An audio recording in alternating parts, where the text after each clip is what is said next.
How will your two teams that you cover be different this year than 2023? Bob? Well, they're not. It's funny. They played with greater pace and tempo, but they're a completely different. They're in a different forward group. Like, Fogle was in and out at times during the playoffs, but brought speed. McLeod transported the puck with speed as the third line center, and again was a little bit in and out. Holloway kind of emerged, so they don't have those guys. But what they do have is they have a healthier Evander Kane, and they have Trent Frederick kind of rounded into form. So they got a little bit more size.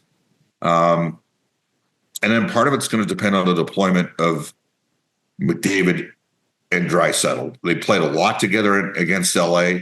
Given the strength that Vegas has down the middle, it would not surprise me if they're split up to start the series. So I think they're an older squad. They were a smaller squad earlier in the year, but now they've added a little bit of size up front.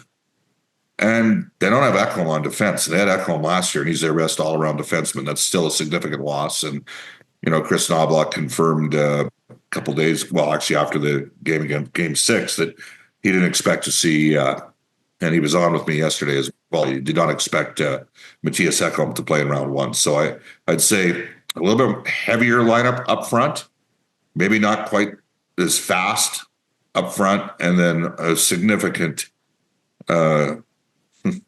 absence on the back end with not having Matthias Ekholm.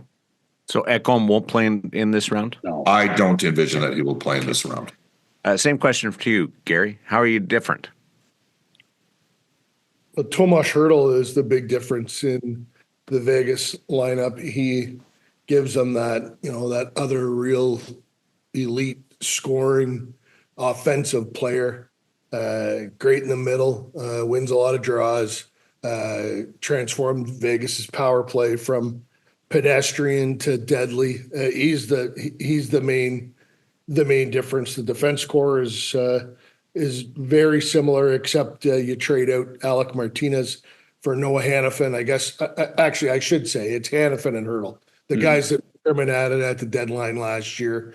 And he added them not for just last year, for the long haul. He has Hertl for 5 more years and Hannafin for 7 more, I believe. So that to me is the big difference. I'll tell you what, if you asked me about the last time Vegas and Edmonton played, give me one single play that typified the series or described the series, it would be the famous Alex Pietrangelo Leon Draisaitl incident. I assume Alex Pietrangelo will be enemy number 1, Bob? I don't know. I mean,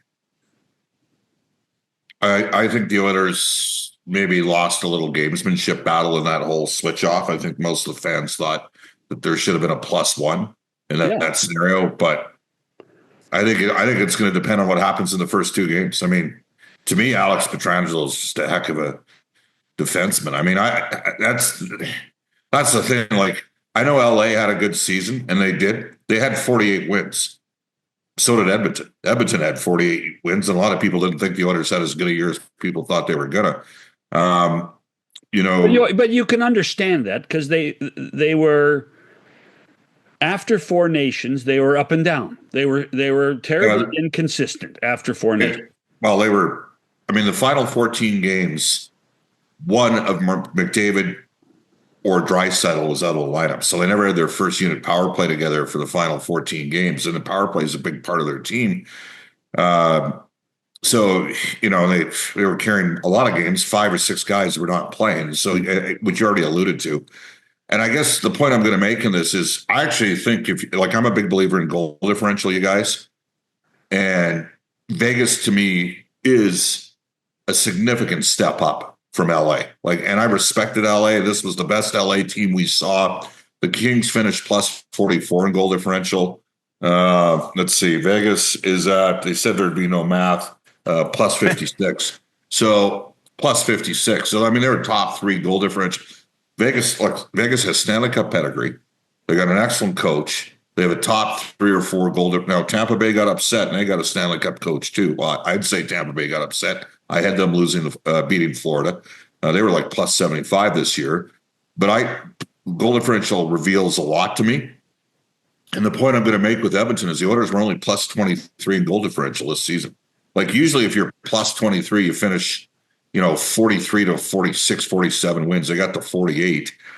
But we didn't know what their team was. Like, that's the thing. We really didn't know. And and because Ekholm is going to likely remain out for the entire series, we're still not going to see their full and complete team. So, it's going to be a unique matchup in that regard, right? Like, it's and as for public enemy number one, I think a lot of it depends on what happens in the first couple games of the series, which is and the 2 games in Vegas this year between the 2 teams, those were low event games. The 2 games back in Edmonton had wilder swings. The Golden Knights, Hannafin scored a couple late the first game to give them the victory. They got an empty netter. They won 4-2. And then the Oilers built up a 5-0 lead in the second game, a little bit lucky to do that. And then the Golden Knights completely dominated the back half of that game. So Edmonton ended up winning. So it's going to be really interesting to see what happens here. Pietrangelo healthy, Gary? I mean, remember, he didn't go to 4 Nations because he wanted to be ready for the stretch run and the playoffs, and he is.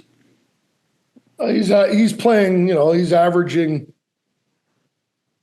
over 22 minutes a game.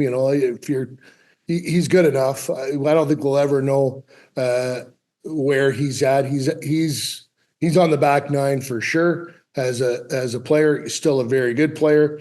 Bruce Cassidy wouldn't be using him that much if he wasn't. So no, I don't think there's any excuses to be made in that department. You know what? I'm sorry. I see this really simple. Vegas is deeper. Edmonton has the 2 best offensive players in the world.